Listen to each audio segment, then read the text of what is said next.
আমার স্কুল লাইফে ইতিহাস, সমাজ এই সাবজেক্টগুলো কিন্তু আমার পছন্দের সাবজেক্ট ছিল না। সো সেই জন্য আমি এই সাবজেক্টগুলোতে খুবই কম সময় দিতাম।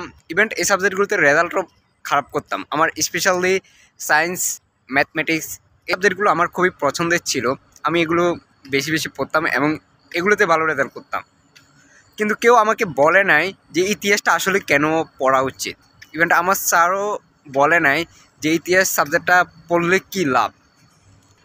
আচ্ছা, আপনারাও ভাবেন তো ইতিহাসটা আসলে কেন পড়া উচিত।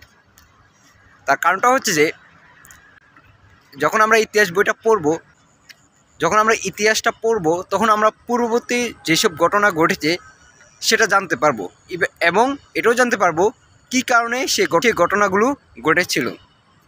ইতিহাস আসলে পড়া মূল কারণটা হচ্ছে যে পূর্ববর্তী যেসব ঘটনা ঘটেছে সেটা যাতে ভবিষ্যতে না ঘটে সেই কারণে মূলত ইতিহাসটা পড়ানো হচ্ছে। ইতিহাস পড়ানোর মূল উদ্দেশ্যটা হচ্ছে এটাই, বর্তমান সময়ে যেসব ভুলগুলো হয়েছে ভবিষ্যৎ প্রজন্ম যাতে এই ভুলগুলো না করে সেই কারণে মূলত ইতিহাসটা পড়ানো হচ্ছে।